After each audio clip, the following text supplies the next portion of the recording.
Tout d'abord, vraiment désolé pour le retard. Qu'Allah que nous pardonne nos manquements. Nous sommes vraiment désolés, on a commencé avec 20 minutes de retard. Donc pour présenter le frère, donc on remercie encore le frère d'avoir fait le déplacement. Machallah, il a eu une nuit très courte, il n'a pas beaucoup dormi. Donc pardonnez-le aussi.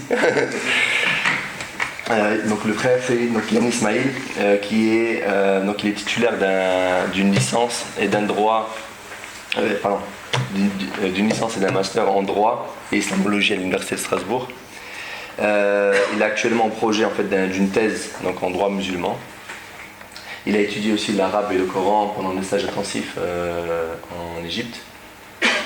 Et il donne beaucoup de séminaires sur la finance islamique. Il continue aussi, il a fait aussi un trimestre à Oxford, à l'université d'Oxford, pour faire sa formation. Et il donne donc beaucoup de conférences sur les thèmes, notamment sur les questions qui touchent à l'islam en général. Donc sans plus tarder, je vais lui laisser la parole. J'ai pas beaucoup dormi aussi. Je crois qu'on manque tous de sommeil. Ouais, c'est ça.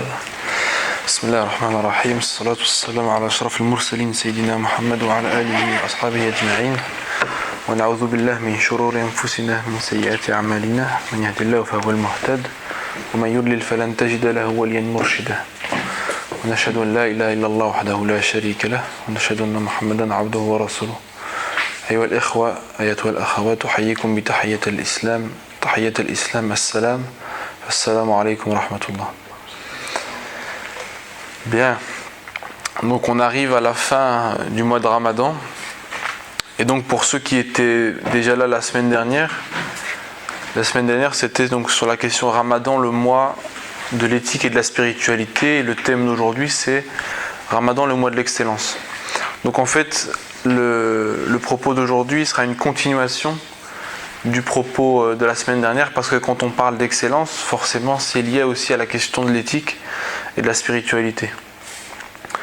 Donc déjà en guise de préambule, alhamdoulilah, on arrive à la fin du mois, et le réflexe premier, le réflexe biologique, naturel, psychologique, c'est souvent de finalement ralentir la cadence. C'est-à-dire bon, on arrive à la fin, on a déjà fait beaucoup d'efforts, donc là on va un petit peu ralentir et on va même parfois être un petit peu négligent. Or l'enseignement islamique nous dit l'inverse. Il nous dit qu'au contraire, plus on approche de la fin du Ramadan, plus il faut intensifier les efforts. On nous dit que lorsqu'on arrive dans les 10 derniers jours, il faut que les efforts soient beaucoup plus importants que les 20 premiers jours. Et on a eu la nuit du destin la nuit dernière, et c'est la nuit durant laquelle il faut que les efforts soient les plus intenses. Et donc, Inch'Allah, il faut, autant que faire se peut, faire en sorte que nos efforts aillent jusqu'au bout, jusqu'au dernier jour, pour profiter au maximum de ce mois béni, de son potentiel en termes de réforme spirituelle et de perfectionnement éthique, et de ne pas se laisser aller à la tendance qui est compréhensible mais qui malheureusement est contre-productive, de finalement relâcher et quitter ce mois dans une forme de paresse spirituelle et une paresse physique. Et il faut garder le cap qui doit être le paradigme qui doit guider notre mois de Ramadan, qui doit d'ailleurs d'abord guider notre vie, mais encore plus le mois de Ramadan. C'est le concept de l'ihsan, de l'excellence. L'ihsan, c'est un élément qu'on retrouve beaucoup dans les sources islamiques et dans de nombreux ouvrages. Et en fait, ce qui est important déjà de rappeler quand on parle de l'ihsan, c'est que l'excellence, elle touche à tous les domaines de la vie du musulman et de l'islam. C'est-à-dire que par exemple, si je vous parle des ablutions, de l'odo, le fait de faire l'odo, ça ne vaut que pour la prière. Le fait de faire l'odo, ça n'a pas d'impact en termes de validité sur le jeûne, par exemple. Donc l'odo, elle aura un impact sur le fiqh salat, sur le droit et les règles concernant la prière. Si on parle de l'ihsan, ça va toucher à tous les éléments. L'ihsan, elle vaut pour la prière, dans le sens où on doit rechercher l'excellence dans sa prière, prier de la meilleure des manières formellement, et rechercher l'excellence, la piété et la proximité de Dieu dans l'ordre du sens de la prière et de ses finalités. Il en est de même pour le jeûne, je vais y revenir, et il en est de même pour l'ensemble des actes qui constituent la vie d'un être humain et du musulman. C'est-à-dire que dans notre vie professionnelle, on doit rechercher l'ihsan. On doit rechercher à être performant, efficace, productif dans notre travail professionnel. Il en est de même pour ceux qui sont étudiants et qui étudient. On doit essayer de donner le maximum de nous-mêmes. Il en est de même dans notre vie familiale où il faut essayer autant que faire se peut d'être le meilleur possible en termes de comportement, en termes d'action, en termes de service d'intérêt général, de service à autrui dans la société. Et donc l'ihsan, voilà, il touche à tous les domaines. Et à ce niveau-là, a fortiori pendant le Ramadan, cet élément-là doit être central. On a le prophète alayhi salatu wassalam qui nous a dit Inna Allah kataba al-ihsan ala kulli shay. Dieu a prescrit l'excellence en toutes choses, dans tous les domaines, comme je l'ai rappelé précédemment. Et pendant le Ramadan, comme je l'avais déjà dit la semaine dernière, c'est un mois où on doit essayer d'en faire plus que le reste de l'année. C'est un mois où il doit y avoir un supplément en termes d'effort, en termes d'action, un supplément d'âme. Et on a une tradition à ce sujet qui nous rapporte que le prophète, alayhi salatu wassalam, et selon les descriptions des compagnons, était toujours généreux, mais il l'était encore plus pendant le Ramadan. Et c'était la même chose dans les ibadat, dans les mu'amalat, dans les affaires sociales comme dans les affaires cultuelles. Et Ibn Abbas a dit à ce sujet en parlant du prophète alayhi salatu wassalam, Ajwadu bil khayr min arih al mursala. Il était plus prompt à faire le bien que le vent. Et donc à partir de ces traditions, on comprend que l'enseignement pour le musulman, c'est que pendant le Ramadan, on doit essayer de se surpasser dans tous les domaines. On doit essayer de se surpasser, de donner le maximum de nous-mêmes. Et ça, c'est le sens de l'ihsan. L'ihsan, l'excellence, c'est-à-dire dans toute chose, essayer de donner le maximum de nous-mêmes en termes éthiques et en termes spirituels. Parce que l'ihsan, elle a fondamentalement deux dimensions. La première, elle est d'ordre comportemental et éthique. C'est ce qu'on traduit souvent par le bel agir. C'est-à-dire que le musulman doit chercher à acquérir le plus haut niveau de moralité et de bon comportement, husn al-khuluq, et de bonne manière. Et ça, c'est quelque chose qui caractérisait le prophète, alayhi salatu wassalam. Innaka la'ala khuluqin azim, nous dit le Coran à propos du prophète alayhi salatu wassalam. Et certes, tu es d'une moralité, d'un comportement exemplaire. Et le prophète alayhi salatu wassalam nous a même dit que sa mission principale, c'était de parfaire la morale, l'éthique et les bons comportements. Innama bu'ithtu li utammima makarim al-akhlaq. Je n'ai été envoyé que pour parfaire les bons comportements, la morale, l'éthique. Et l'ihsan, c'est justement viser le plus haut niveau en termes d'idéal. C'est-à-dire que il ne s'agit pas de dire que le musulman atteindra le plus haut niveau en termes de comportement et de morale, mais qu'il doit essayer de le faire. C'est-à-dire que son paradigme doit être cet idéal éthique, à travers notamment l'exemple du prophète, alayhi salatu wassalam, et l'exemple qu'il nous a laissé, son héritage dans tous les domaines, dans les ibadat, comme dans les relations sociales, comme dans les affaires humaines, comme dans les affaires commerciales, etc., etc. Et l'autre élément de l'ihsan, c'est l'excellence au niveau spirituel. C'est-à-dire que dans notre prière, dans notre relation à Dieu, dans notre rapport au Coran, nous devons chercher l'excellence. Nous devons chercher à maximiser notre piété, à maximiser notre proximité avec Allah subhanahu wa ta'ala et à nous réformer autant que faire se peut, à réformer ce qu'il y a de mauvais en nous et à maximiser ce qu'il y a de bon. Et à ce niveau-là, c'est quelque chose que le prophète alayhi salatu wassalam a défini. Il a défini l'ihsan. Il l'a défini en tant que concept général qui s'appliquera ensuite sur les questions spirituelles comme sur les questions d'éthique, de morale et de bienséance sociale. Et la définition qu'il a donnée, en fait, subhanallah, elle est très synthétique, très simple, mais très profonde, et elle résume la philosophie de l'islam. An ta'budallah ka'annaka tara, fa in lam takun tara, fa innahu yarak.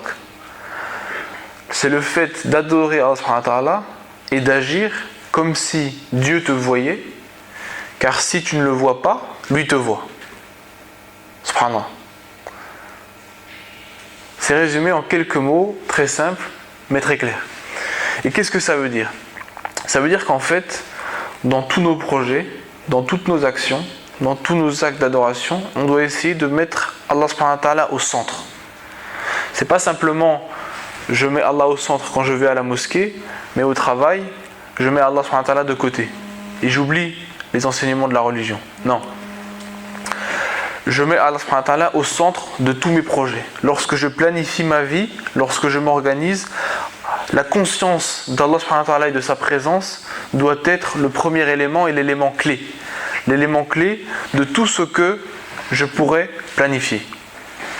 C'est-à-dire que si à un moment donné, je suis engagé au niveau associatif ou je travaille dans le domaine du commerce, Allah subhanahu wa ta'ala doit être au cœur. Je dois essayer d'être efficace dans mon commerce tout en respectant une charte éthique très stricte en termes d'honnêteté, en termes de respect, et ne pas essayer, dans le souci du bénéfice, d'arnaquer le client, de le tromper. Et ça, c'est des choses où il y a beaucoup de textes sur ce sujet dans le Coran, dans la Sunna et dans ce qui a été produit par les ulama dans le fiqh al-uqud, notamment dans le droit des contrats. Et donc ça, c'est quelque chose de fondamental. L'excellence et le fait de se surpasser, ça doit être dans tous les domaines. Et à vous, c'est l'association des professionnels musulmans, ça c'est un élément central. Comment pendant le Ramadan faire un bilan critique sur mon activité professionnelle?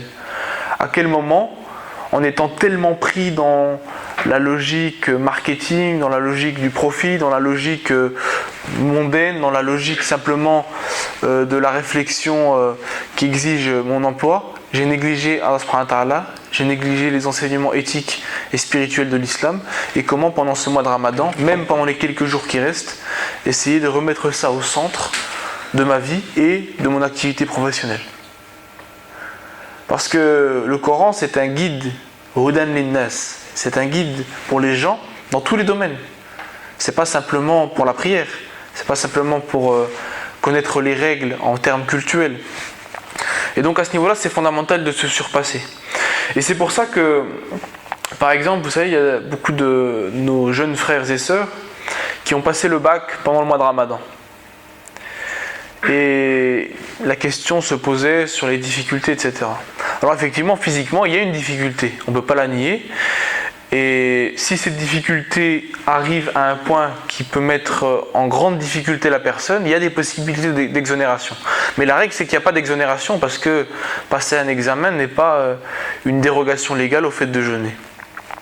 Et ce que moi j'avais préconisé à des jeunes sur cette question-là, c'est de dire, certes, il y a une difficulté, mais à vous de vous surpasser intellectuellement dans vos performances durant le bac en comblant le déficit physique par le potentiel spirituel et éthique fondamental du Ramadan. Et en utilisant ce potentiel énorme, vous verrez que, parce que vous savez, dans un examen, il y a effectivement la dimension physique, mais l'élément central, c'est le travail fourni et c'est le mental. Et quelle est la source la plus forte pour le mental que la spiritualité et le lien à Allah subhanahu wa ta'ala? En sachant que si on multiplie nos efforts dans l'ordre de viser l'excellence, al-ihsan, Allah subhanahu wa ta'ala sera à nos côtés pour nous accompagner. Et c'est là que parfois on pêche. Bien sûr, l'islam est une religion qui promeut la raison, l'intelligence et la rationalité. Mais elle n'est pas une rationalité instrumentale et absolue. Elle est une rationalité qui se marie avec la conception, un regard métaphysique et spirituel sur le monde. Et dans cet ordre-là, c'est-à-dire qu'il faut, dans notre vie, savoir faire des planifications rationnellement, intellectuellement, mais il faut toujours, en plus de ce regard rationnel, ajouter un regard spirituel, un regard qui met Allah subhanahu wa ta'ala au centre, qui comprend qu'au-delà de ce qui est, il y a le décret d'Allah subhanahu wa ta'ala, qui comprend qu'au-delà de ce que je peux planifier et décider, il y a la volonté d'Allah subhanahu wa ta'ala qui peut tout bouleverser en une seconde. Kun fayakun. Si Allah décide, il peut lui-même déroger aux lois rationnelles et physiques qu'il a lui-même créées dans la gestion du monde.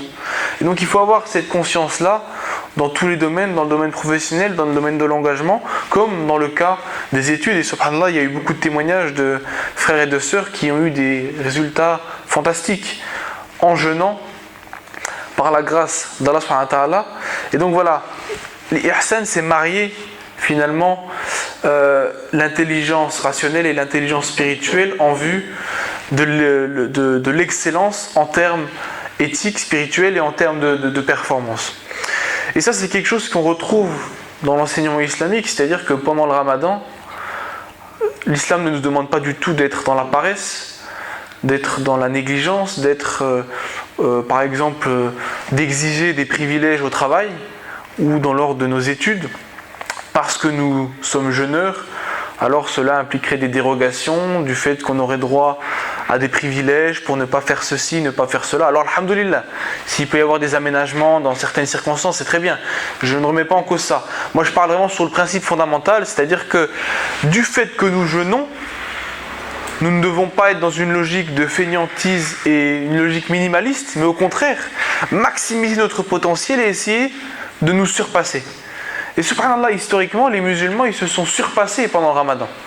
Combien de batailles ont été gagnées pendant le ramadan? À l'instar de la bataille de Badr. Environ 300 musulmans qui arrivent à vaincre une armée mieux armée qu'eux, qui était 1000. Subhanallah, pendant le ramadan. Subhanallah. Salah ad-Din al-Ayyubi, Jérusalem, pendant le ramadan. Subhanallah. Et les exemples, ils sont très nombreux. Historiquement, quand on regarde un certain nombre d'éléments clés où les musulmans étaient face à des épreuves énormes qui demandaient l'ensemble de leur capacité physique, ils étaient en état de jeûne. Et subhanallah, même pendant les guerres, ils ne cessaient pas de jeûner. Ce n'était pas une cause d'exonération. Alors il faut faire attention parfois à cette logique contemporaine qui essaie de trouver des exonérations au jeûne un peu trop facilement, même si encore une fois, les choses sont claires pour les voyageurs, pour les personnes malades, pour les personnes âgées en grande difficulté, etc. Ça, bien sûr, on n'a pas à mettre en danger notre santé. Mais moi, je reviens un peu plutôt sur l'état d'esprit du jeûneur.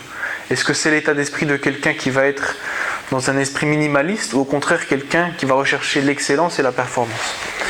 Et ça, on a un hadith du prophète alayhi salatu wassalam qui nous dit « Inna Allah yuhibbu idha amila ahadukum amalan an yutqinah » Dieu aime lorsque vous faites quelque chose, que vous réalisez une chose, que vous agissez dans une chose, que vous le fassiez avec maîtrise et compétence. Subhanallah. Ce qu'on demande du musulman, c'est exactement ce que je viens de vous dire juste avant. L'excellence dans ses réalisations. Lorsqu'une tâche m'est confiée dans l'ordre de l'engagement islamique, comme beaucoup d'entre vous sont engagés dans des mosquées, dans des associations, parfois moi je vois beaucoup de gens qui pensent que parce que je suis engagé fi sabilillah, ça autorise la négligence, ça autorise l'amateurisme. Non, ça exige la maîtrise, la compétence, la performance et la réussite. C'est ça l'enseignement de l'islam. Et a fortiori pendant le ramadan. Pendant le mois de ramadan, on doit avoir ce souci de l'excellence et de la réussite qui doit se démultiplier. Subhanallah. Et en fait, la clé de tout ça, dans la recherche de l'excellence, au niveau spirituel, éthique, au niveau social, au niveau professionnel, c'est toujours la base de la définition du prophète alayhi salatu wassalam. Lorsque j'agis, c'est avec la conscience d'Allah subhanahu wa ta'ala, avec la conscience qu'il est à mes côtés, avec la conscience qu'il m'accompagne. Et c'est pas simplement, comme certains pourraient le penser, l'idée du fait qu'il nous voit comme un gendarme et par peur d'Allah subhanahu wa ta'ala, alors on fait attention, on essaie de se tenir à carreau. Bien sûr que cet élément-là est important aussi, mais l'élément fondamental, c'est plutôt l'idée que Allah nous voit et donc Allah est à nos côtés. Allah est celui qui est le plus proche de nous. Si mes serviteurs t'interrogent à mon sujet, dis-leur que je suis proche. Je suis proche. Il est plus proche de nous que notre veine jugulaire. Donc l'idée d'agir comme si Dieu nous voyait, c'est d'agir avec la conscience de sa présence, qu'il est à nos côtés, qu'il nous accompagne avec douceur, avec miséricorde, parce que Huwa ar-Rahman ar-Rahim, il est le miséricordieux. Allahu ar-Rafiq, yuhibbu ar-Rifq. Dieu est doux et Bismillah ar-Rahman ar-Rahim. Alhamdulillah Rabbil Alamin. Je commence et je conclue. C'est-à-dire que je profite des bienfaits qu'Allah subhanahu wa ta'ala m'a donnés. C'est-à-dire que j'en profite avec la conscience que je n'obtiens ces bienfaits que par la grâce d'Allah subhanahu wa ta'ala. Et que ce n'est pas un dû et une chose qui m'est due par principe. Non, c'est une grâce d'Allah subhanahu wa ta'ala. Et je l'en remercie. Mais j'ai le droit d'en profiter. La tansa nasibaka minad dunya, nous dit le Coran. Et n'oubliez pas votre part dans ce bas monde.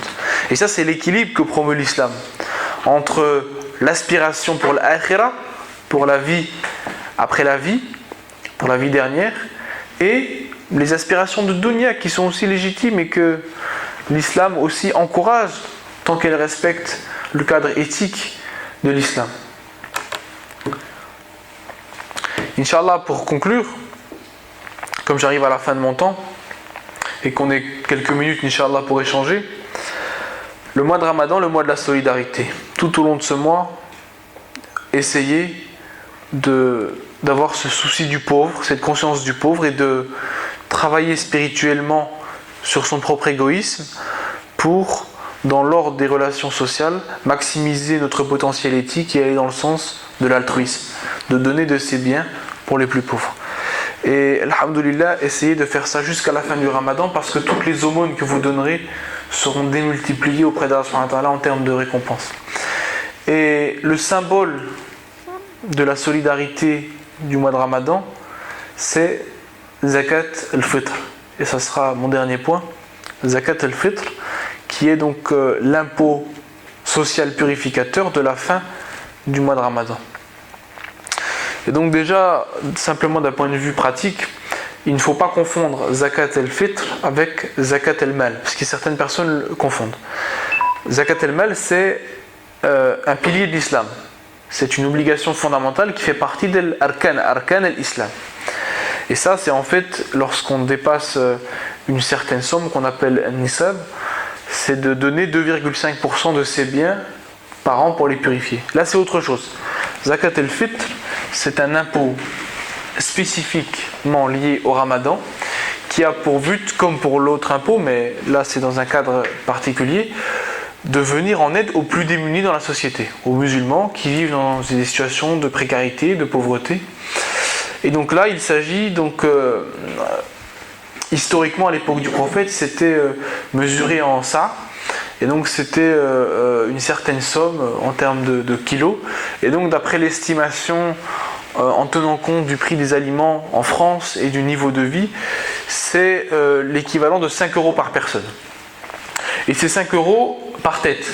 C'est-à-dire qu'en fait, pour un chef de famille, il doit payer la zakat al-fitr pour lui-même, comme il doit la payer pour sa femme et pour ses enfants. Ce n'est pas simplement pour lui. Au Luxembourg, comme ils sont riches, c'est 10 €. Ah ouais, d'accord. Alhamdulillah. D'accord. Nous en France, on est un petit peu plus pauvres. Donc l'estimation, ça a été à 1 €. Alhamdulillah, donc pour vous, ça sera 10 € au minimum, on peut donner plus. Mais les frontaliers qui travaillent au Luxembourg, 10 €. Masha'Allah. Masha'Allah. Et donc par rapport à Zakat al-Fitr, donc il est fondamental de la donner avant la prière de l'Aïd. Donc ça c'est une obligation.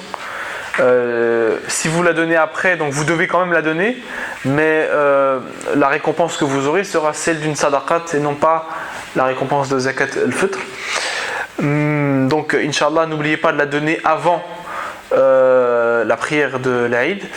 Donc selon les avis, bon, l'avis historique qui était prégnant, c'était de dire qu'il faut la donner, notamment dans l'école malékite, qu'il faut la donner le jour même avant la prière, mais on a d'autres avis qui nous disent qu'on peut la donner 1 ou 2 jours avant, et on a même un avis qui était celui de l'imam Abu Hanifa qui nous dit qu'on peut donner dès le début du Ramadan. Donc à la kulli hal, tous ces avis sont valides, donc selon vos possibilités, selon la situation dans laquelle vous êtes, Inch'Allah, n'oubliez pas de donner Zakat al-Fitr avant la fin du Ramadan. Il y a une autre question qui se pose souvent, c'est est-ce qu'on doit le donner ici, pour les pauvres ici, où on est, où on vit, ou à l'étranger? Donc la règle première, c'est qu'on doit le donner dans l'endroit où on vit, pour les pauvres, dans l'endroit qui nous entoure. Ensuite, les ulama acceptent qu'on le donne à l'étranger, dans plusieurs cas. Le premier cas, c'est par exemple pour des proches au niveau familial, qui vivent dans un autre pays, qui sont dans une situation de précarité importante, en sachant que les proches au niveau familial à qui on peut donner zakat al-fitr sont ceux qui ne sont pas à notre charge. Par exemple, on ne peut pas donner la zakat à nos parents ou à nos enfants parce qu'un enfant qui a les moyens doit déjà subvenir aux besoins de ses parents ou de ses enfants, pour les parents. Mais on accepte aussi que de l'argent soit envoyé lorsque, par exemple, dans un pays, on sait qu'ils sont dans une situation vraiment de nécessité énorme, une situation pire que dans le pays dans lequel on vit, et qu'on sait que d'autres gens donneront une somme suffisante pour les pauvres qui vivent dans le pays dans lequel on est. Donc, alhamdoulilah, l'objectif de Zakat al-Fitr, il rejoint l'ensemble de la thématique que j'ai abordée sur la question de l'ihsan, de l'excellence. Il est le symbole même de l'excellence éthique et spirituelle. C'est-à-dire se purifier spirituellement pour aller dans le sens de l'altruisme, comme je l'ai dit, et au niveau éthique, maximiser notre générosité et la solidarité. Et l'objectif fondamental de Zakat al-Fitr, il est double. Il est premièrement un assainissement social, c'est-à-dire essayer de réduire la pauvreté dans la société dans laquelle on vit, et d'aider les musulmans qui sont dans le besoin, qui sont dans le besoin en termes économiques, faire en sorte que le jour de l'Aïd, tout le monde puisse manger à sa faim. Et voilà, donc il y a un objectif social en termes de justice sociale. Ça, c'est le premier objectif, c'est un objectif social. L'autre objectif, il est spirituel. C'est par cette zakat, on purifie nos biens, et donc on reconnaît que nos biens, malgré l'effort qu'on a pu apporter pour gagner cet argent-là, à la kulli hal, on l'a obtenu que par la grâce d'Allah subhanahu wa ta'ala. Et donc c'est ce sens de l'humilité, ce sens de la reconnaissance envers Allah subhanahu wa ta'ala, du fait que rien ne nous est dû et rien n'est acquis. Et donc par cette reconnaissance des bienfaits et de la richesse qu'il a pu nous accorder, j'en donne une partie à ceux qui sont plus faibles et plus démunis, pour purifier mes biens. L'autre élément, c'est se purifier soi-même. Purifier son nafs, purifier son âme, spirituellement, son ego, par ce don-là. Dans l'islam, on a constamment cette considération que par le don, on se purifie. Et par le don, on ne s'appauvrit pas, mais au contraire, on s'enrichit. Parce que ce que vous donnerez, Allah subhanahu wa ta'ala vous le rendra, d'une manière ou d'une autre. Fi dunya ou fil akhirah.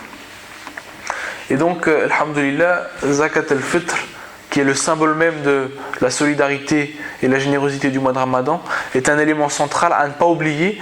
Et si certaines personnes ne sont pas forcément au courant ou sont négligents à ce niveau-là, n'oubliez pas de leur rappeler de payer Zakat al-Fitr, à la fois dans l'intérêt des plus démunis de notre communauté et de la justice, et à la fois dans notre propre intérêt pour purifier nos biens et nos personnes.